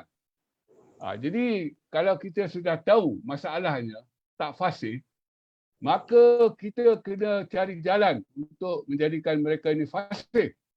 Dan pemimpin Cina tak bolehlah terus-terusan memberi alasan beban belajar 3 bahasa. Memang betul. Dan apabila kerajaan ingin dia mengatasi masalah ini dengan menambah waktu pendidikan bahasa Melayu di sekolah Cina, nak tambah waktu, masyarakat Cina pula misalnya yang tolak. Katanya ini tidak baik untuk identiti sekolah Cina. Dan apabila nak diseragamkan sukatan mata pelajaran bahasa Melayu tu seperti yang diberitahu oleh Prof. Dr. Awang tadi, yang ada 2 piawai yang tidak sama. Bahasa Melayu yang diajar di sekolah kebangsaan mutunya tinggi. Sukatan pelajarannya ada rumit sedikit. Sedangkan bahasa Melayu yang diajar di sekolah vernacular ni mutunya rendah dan sukatan pelajarannya rendah. Apabila nak diseragamkan, maknanya nak dicari jalan tengah, kumpulan-kumpulan Cina tertentu yang membantah habis-habisan. Jadi tujuan pendidikan yang begitu murni ditolak oleh mereka. Jadi sampai bila pun masalah ini tidak dapat diatasi. Dan kalau kita lihat negara-negara yang berjaya dalam menjadikan bahasa negara itu sebagai bahasa perpaduan, faktor kefasihan itu ada. Tengok di Indonesia kan, orang-orang Tionghoa di sana begitu fasih sekali dalam bahasa Indonesia dan mereka tak tahu langsung tentang bahasa Cina. Jadi inilah bukti kejayaan proses pembentukan negara bangsa. Maknanya untuk negara berjaya sekali, tetapi untuk etnik gagallah. Maknanya orang Cina yang tak boleh berbahasa Cina. Tetapi dari segi nasionalisme negara, yang dipentingkan ialah proses pembentukan negara bangsa itu.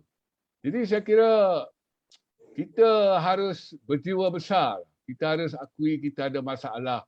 Dan setiap kali kan para pemimpin kita bercakap tentang bahasa Melayu, baik dari segi kemajuannya dan sebagainya, mereka hanya bercakap dengan izin atas dasar wishful thinking. Kadang-kadang sugar coating pun ada. Bagi gula, bagi nampak cantik, macam kek, letak icing ke atas. Sedangkan masalahnya begitu besar.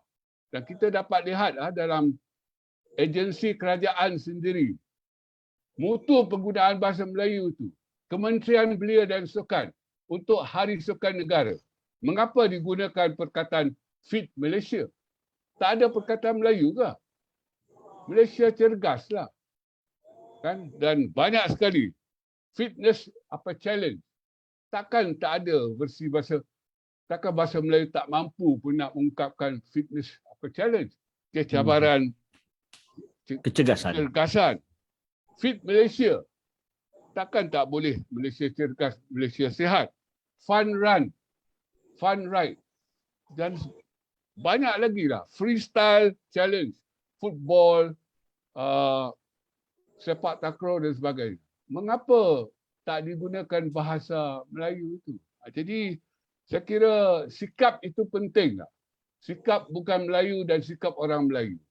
Jadi kalau ada satu dua orang Melayu sahaja pun yang memandang remeh kepada bahasa Melayu, itu sudah cukup untuk menafikan seluruh sejarah bangsa Melayu yang cemerlang.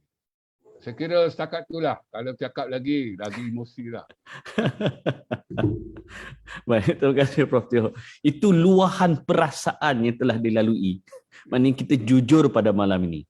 Termasuklah kritikan sosial kepada pihak berautoriti agar menggunakan bahasa Melayu di dalam program-program kerajaan. Baik, seterusnya Dr. Mazli, saya tak pasti adakah beliau ada urusan di sana. Tapi saya bagi kepada Prof Awang dulu. Apakah rumusan, kesimpulan dan solusi pada malam ini? Silakan Prof. Terima kasih Saudara Amin. Saya pertamanya secara ikhlas, barangkali juga secara lebih lunak sedikit, tidaklah mengatakan bahawa kita mengalami kegagalan 100%. Kita melihat ada bibit-bibit kejayaan. Seperti saya katakan, perpaduan melalui sekolah kebangsaan yang dipelopori oleh almarhum Tun Panting Abdul Rahman Yaakob, walaupun hanya setahun menjadi Menteri Pendidikan atas kekuatan dasar yang diwarisi daripada Tuan Abdul Razak sebagai contoh. Dan kita sudah melihat bagaimana bahasa Melayu juga dapat menjadi bahasa ilmu. Saya katakan 54 juta itu adalah perangkaan PRT sendiri tahun 2000 yang telah terhasil berkebangsaan dan menjadi 2000 lebih orang profesor, jadi pakar perubatan, jurutera dan segala macam pakar itu lahir pada sekolah kebangsaan walaupun seorang peringkat SPM. Jadi bukti itu sudah ada dan perpaduan saya kira tidak akan mungkin terhasil masyarakat seperti yang ada sekarang ni kalau bahasa bangsa itu tidak ada jasa sama sekali.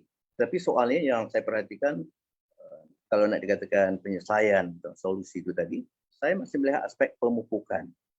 Kalau orang tak faham pemupukan ni, kata orang Jawa, language cultivation. Jadi pemupukan ini pada semua sektor, pada semua peringkat, pada semua usia. Kita tidak boleh mengenakan kritikannya pada golongan muda tidak peduli bahasa bangsaan, tak peduli pada akar warisan. Saya selalu mengatakan golongan mantan muda pun ada masalah besar yang perlu dipupuk semula. Soal tadi, soal keazaman politik, political will itu perlu dibina, dipupuk pada kalangan pimpinan sendiri. Jangan jadikannya agenda musiman sebagai contoh. Demikian juga dalam sektor-sektor lain, pendidikan. Kalau bahasa Melayu tidak merentas, kata sahabat saya Profesor Teo, kalau bahasa Melayu tidak merentas, sampai bila pun bahasa Melayu tidak akan dapat menjadi alat perpaduan yang ampuh. Dapatlah barangkali bagi anak-anak yang berbagai turunan yang berada di sekolah kebangsaan, Tetapi kalau kita masih lagi mengasing-asingkan pendidikan, dan pula tadi juga yang saya sentuh dan juga disuruh oleh peserta, kita ada piawai yang berlainan, kutek berlainan untuk sekolah kebangsaan, sekolah kebangsaan, akan sejarah keberlainan. Bagaimana kita dapat membuat perpaduan dalam keadaan kita bertoleransi di tempat yang tidak betul? Itu bukan toleransi. Itu sebenarnya menunjukkan kegagalan kita dalam memperkukuh mekanisme kita yang melaksanakan dasar pendidikan kebangsaan. Dan juga dalam pentadbiran sebagai contoh. Maka itu saya tidak bercakap dengan Ailiur saja. Tahun 2013, Dewan Besar Pusaka menggerakkan program audit bahasa di seluruh kementerian, seluruh jabatan kerajaan, agensi kerajaan, kerajaan negeri dan IPT. Apa hasilnya yang kita dapat? Jelas bahawa sudah 60 waktu tahun 62 tahun merdeka, ternyata bahasa kebangsaan belum lagi digunakan sepenuhnya menurut peruntukan 152/6 dalam perlembagaan. Dalam takbiran, sesiapa yang menghadiri mesyuarat, pelbagai mesyuarat peringkat kementerian, peringkat jabatan, agensi, peringkat tertinggi bahkan masih leluasa penggunaan bahasa asing, ataupun kalau bercampur bahasa Melayu campur bahasa asing seperti kata Tan Sri Rakyat Yatim, sekerat ular, sekerat belut. Ya. Tetapi ini satu yang lumrah, sehingga saya katakan berlaku permainan silap mata. Panggilan mesyuarat dalam bahasa kebangsaan, minit mesyuarat dalam bahasa kebangsaan, tapi mesyuaratnya tak ada soal. Masih banyak berlangsung dalam bahasa asing ataupun bahasa yang bercampur baur. Ini artinya tidak ada pemupukan, tak ada kesungguhan dalam kalangan sebahagian penjara awam sendiri. Jadi saya rakan-rakan saya penjara awam, ini amanah kita sebagai orang yang dilantik untuk melaksanakan dasar-dasar negara. Ini amanah kita melaksanakan dasar negara termasuk dasar bahasa kebangsaan. Dan soal mutu itu tadi, audit bahasa itu menunjukkan masih banyak masalah. Surah ejaan misalnya tahun 72, ejaan baru bahasa Melayu. Mengapa sampai tahun 2000 misalnya masih ada lagi kesalahan ejaan oleh jadi oli, boleh jadi boleh, yang tak pernah pun disarankan oleh Dewan Bahasa Pusaka atau tidak pernah diputuskan oleh peringkat MABIM antara Malaysia dan Brunei pun. Jadi artinya kesungguhan untuk melihat memuliakan bahasa negara sebagai satu asas jati diri itu tidak cukup kuat. Jadi pengukuhan. Sudah kita buat audit bahasa, alhamdulillah berbondong-bondong pelbagai jabatan, kementerian, agensi yang meminta diadakan kursus. Itu satu kesan positif. Dan yang juga lebih penting pada hemat saya ialah suatu muhasabah bahawa sesudah 60 tahun lebih merdeka, kita belum sebenarnya melaksanakan amanah kita terhadap bahasa negara kita. Jadi oleh sebab itu pemupukan ini mesti merentas pentadbiran, pendidikan, undang-undang, dan undang-undang pun pasang surut juga. Ada seorang hakim mahkamah tinggi dalam 2 bulan lepas buat peristiharan, saya tidak betul menguasai bahasa kebangsaan. Jadi saya mau berbicara dalam bahasa Inggeris. Mana mungkin sudah 64 tahun merdeka lebih ada hakim yang mengisytiharkan tidak menguasai bahasa kebangsaan. Jadi ini dikatakan bukan soal paksaan, tapi mesti ada kuasa kepada penjawat awam atau orang yang menjaga kepentingan awam dalam pelaksanaan dasar negara. Tidak boleh dibiarkan begitu. Tentu ada sesuatu usaha yang mesti dibuat, diberikan kursus ataupun saya pernah mencadangkan kita dulu JPJ ada saya lupa apa mekanisme itu. Artinya dalam prestasi tahunan, aspek bahasa ini, sikap bahasa juga mutu bahasa perlu diperhitungkan dengan lebih serius. Bukan itu juga berkaitan dengan kecakapan bahasa dalam takbiran. Tapi saya kira masih banyak golongan yang meremehkan bahasa, walau bahasa itu satu kurniaan besar Allah SWT. Sebab akal maka kita haiwan natik, maknanya haiwan pandai berfikir dan pandai berbahasa. Tak sama dengan haiwan lain. Tapi kadang-kadang kita tak mensyukuri nikmat Allah, kita anggap bahasa ini asalkan berbunyi saja. Yang kedua saya katakan soal strategi. Benar kita ada idealisme. Tapi idealisme itu benar mungkin jadi impian kalau tidak ada strategi. Maka itu kita perlu menyantuni seluas mungkin halayak bahasa kita. Golongan muda, golongan yang mantan muda, golongan dan sektor ekonomi, golongan sektor undang-undang, sektor pentadbiran, pendidikan. Jadi pokoknya mesti ada satu, saya mencadangkan diadakan satu penyelidikan secara tuntas, secara lengkap tentang dulu pernah dibuat. Dewan Bahasa pernah membuat kajian tentang bahasa Melayu pendidikan, undang-undang, IPT dan adalah Tapi itu mungkin dalam 10-20 tahun yang lampau. Situasi sekarang bagaimana? Perlu ada satu penyelidikan supaya kita tidak bercakap atas dasar air liur saja, tapi ada data-data konkret bahawa realiti bahasa kita sekarang ni memang pada tahap yang masih dipercitakan. Tapi saya tidak mengatakan gagal sama sekali, tetapi kejayaan yang sudah menjadi bukti sebahagian itu kita jadikan landasan untuk kita bergerak dengan strategi yang lebih ampuh. Jadi saya nak menyarankan tadi soal pemupukan di semua pihak, semua sektor dengan langkah-langkah yang konkret, dan juga soal strategi kita menyantuni semua pihak yang kita katakan pemegang kepentingan. Saya tak mau mengatakan pemegang taruh perjudian, pemegang kepentingan bahasa Melayu. Jadi dengan demikian barulah bahasa Melayu dapat gemilang seperti pada zaman lampau yang disetarakan oleh Magnus Cotton dan Horatio Valentin sebagai bahasa yang setara dengan bahasa Latin dan bahasa Perancis pada abad 16. Kerana memang fungsi bahasa Melayu. Surat menyurat, perjanjian, semua dalam bahasa Melayu bertulisan Jawi. Sampaikan saya katakan hubungan ketua polis dengan Ahloi pun dalam bahasa Melayu bertulisan Jawi. Ya. Jadi itulah secara ringkas. Bukan satu penyelesaian muktamad, tetapi itu garis kasarnya secara konkret mestilah semua sektor mempunyai pelan tindakan. Jadi bagi saya ini mesti ada laporan ke Jabatan Menteri. Apakah pelan tindakan setiap kementerian, baik kesihatan, baik belia dan sukan, baik Kementerian Perdagangan Antarabangsa, mesti ada pelan tindakan dalam menjalankan dasar negara termasuk dasar persamaan. Kalau tidak, seperti saya katakan, dasar itu cantik pada dokumen saja. Terima kasih. Baik, terima kasih Profesor.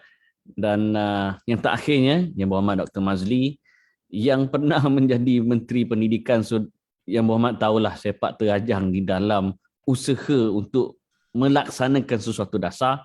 Apakah kesimpulan dan saranan daripada Yang Berhormat Dr. Mazli Malik? Mudah-mudahan Menteri Pendidikan dan Menteri Pengajian Tinggi menonton cadangan daripada Yang Berhormat Dr. Mazli. Silakan. Pertamanya, saya jadi menteri 20 bulan saja. Ya. Apa yang kita rancangkan, apa yang kita rangkakan tak sempat dah dilaksanakan. Dan separuhnya tak sempat nak dibentangkan lagi pun. Kita sibuk dengan isu yang paling asasi. Kita isu tentang bahasa dan sebagainya, tetapi anak-anak di Sarawak masih lagi di sekolah yang atapnya bocor, dindingnya bocor, cikgu tak cukup, prasarana sekolahnya payah, anak-anak orang asli yang ketinggalan pelajaran, anak-anak OKU yang tidak mempunyai tempat di sekolah dan sering ditolak permohonan mereka yang kita perjuangkan dasar penolakan SIFA, anak-anak yang keciciran pelajaran kita bawa kembali ke sekolah dengan pelbagai inisiatif seperti seperti namanya ziarah cakna, kembali ke sekolah dan lain-lain lagi. Termasuk juga pelbagai isu-isu bebanan guru, isu bebanan murid yang hari ini timbul. Jadi bila kita lihat, ya, waktu yang berikan begitu singkat.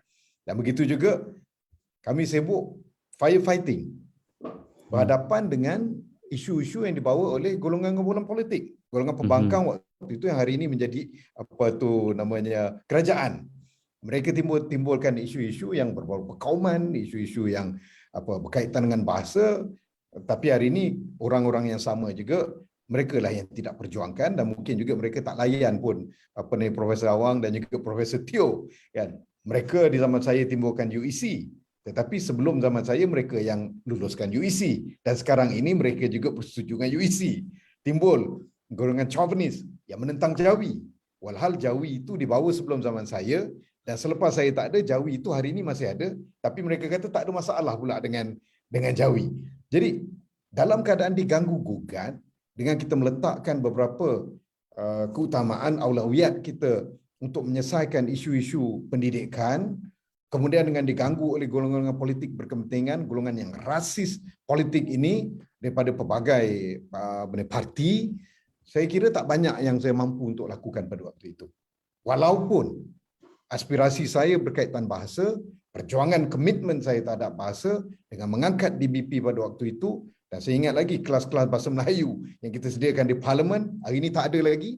Semenjak kerajaan Melayu Islam ni, kerajaan Langkah Sheraton sehingga hari ini, kerajaan apa pun, mereka tak teruskan program bahasa Melayu di parlimen, program kursus untuk kedutaan dan sebagainya, dan usaha untuk mempromosikan DBP setaraf dengan GOTA, dengan British Council dan sebagainya, mereka tak teruskan. Jadi dalam tempoh 20 bulan tu tak banyak yang saya mampu nak lakukan. Aspirasi saya memang saya committed. Saya iltizam untuk mengangkat bahasa itu sendiri dengan perancangan yang lebih jauh. Cuma saya terpaksa akur. Kadang-kadang di waktu itu saya berada sebagai pembuat polisi, kita agak terikat dengan kabinet, terikat dengan mungkin seorang Perdana Menteri yang begitu karismatik tetapi tidak menghayati perjuangan untuk memartabatkan bahasa seperti yang saya bawa. Juga dengan rakan-rakan kongsi dalam kerajaan yang mungkin mereka bersetuju tetapi mereka juga mempunyai pandangan sudut pandang yang berlainan. Jadi perjuangan ini saya kira ialah mudah untuk kita perkatakan, tetapi bila kita berada di atas pentasnya itu, dia tidak semudah yang kita sebutkan itu. Kita terpaksa berhadapan dengan pertamanya rakan-rakan kita dalam kerajaan, kita terpaksa berhadapan dengan gangguan daripada mereka yang di pihak lawan, dan juga kita terpaksa bergelut dengan keutamaan untuk memastikan tidak ada yang tercecer dalam pendidikan. Untuk memastikan bahawa pendidikan untuk semua itu dapat dihayati oleh setiap warga tanpa terkecuali dengan pelbagai alasannya. Dan juga untuk melibatkan seramai mungkin pihak terlibat di dalam agenda pendidikan. Itu satu perkara yang lain juga. Dan kita mesti ingat juga bila sebut pendidikan, dan kita melihat pendidikan tinggi dan pendidikan dasar, kita terpaksa melihat juga ruang-ruang, peluang-peluang pekerjaan dan mempersiapkan anak-anak watan kita agar mampu bersaing di pasaran kerja. Itu antara cabaran lain. Jadi ruang terlampau banyak. Dan ialah kita boleh bernostalgia dengan keadaan di zaman Tun Rahman Yaakob, zaman Tun Razak dan sebagainya. Tetapi di zaman IR 4.0 ini, cabarannya berbeza. Sesiapa yang pun yang menduduki sama ada di KPM dan KPT, mereka menghadapi cabaran yang berlainan. Namun, itu bukan alasan untuk mereka tidak mengangkat agenda bahasa kebangsaan. Saya telah buktikan bahawa kita telah cuba. Dan boleh baca di buku saya, Memori Bukan Memoir, komitmen saya untuk mengangkat bahasa ini. Cumanya, saya terpaksa akur juga. Saya ini daripada generasi X. Dan yang saya hormati, ramai daripada ilmuwan kita, seperti Prof. Hong Sarian, Prof. Teo dan lain-lain lagi, di kalangan baby boomers. Dalam kita mendepani golongan muda yang akan meneruskan agenda kita, yang akan mencorakkan masa depan negara ini, kita perlu libatkan mereka dalam perbincangan. Kita perlu fahami mereka dan perlu yakinkan mereka. Sebab tu mungkin antara kekurangan kita di malam ini ialah pertamanya semua lelaki. Keduanya semuanya di atas 45 tahun. Saya pun dah hampir 50 tahun, belum cukup 50 tahun. Kalau tidak, semuanya atas 50 tahun. Dan ketiganya, kita semua daripada kalangan yang kayangan akademik ini.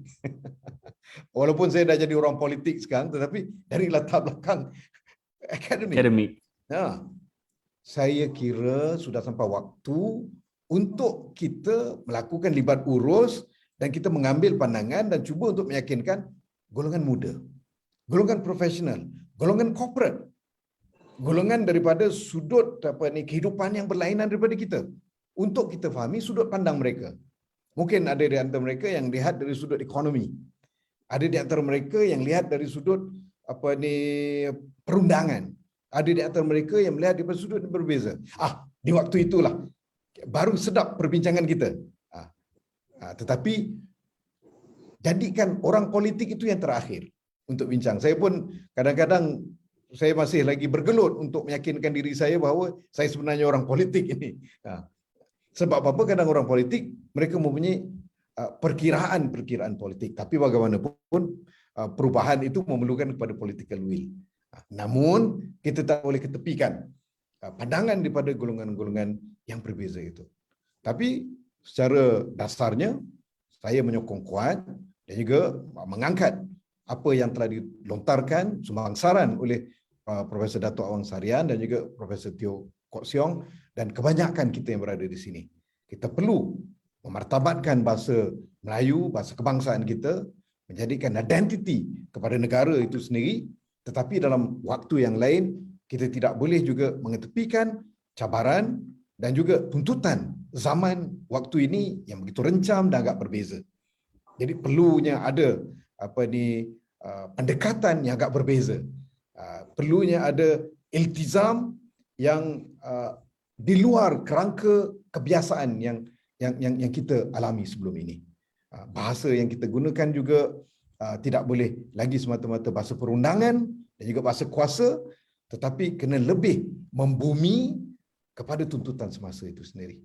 Jadi minta maaf sekali lagi, saya rasa agak segan bila nak melontarkan pandangan-pandangan saya di hadapan dua gergasi dunia akademia dan juga dunia bahasa Melayu itu. Tapi itulah pandangan saya daripada orang yang masih belajar lagi. Terima kasih. Masya Allah, terima kasih banyak Ya Muhammad Dr. Mazli. Yang saya kira antara tokoh yang saya kenal sejak di Universiti Islam Antarabangsa dulu, seorang akademik yang lantang memberi pandangan beliau. Dan saya ucap terima kasih juga kepada panel-panel yang lain, iaitu yang berbahagia Datuk Dr. Profesor Awang Sarian dan juga yang berbahagia Datuk Profesor Emeritus Dr. Teo Kok Siong di atas perkongsian pandangan, idea kritikal pada malam ini.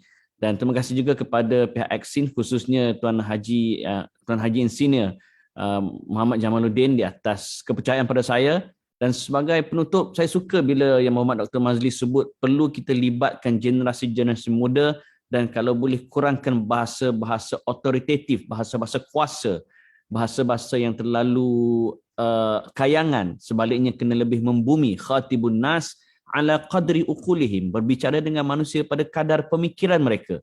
Sebagai kesimpulan, dalam kita berbicara, saya dengan izin memohon untuk memetik kata-kata Master Oogway kepada Po, seorang panda yang nak belajar kungfu dalam movie Kung Fu Panda.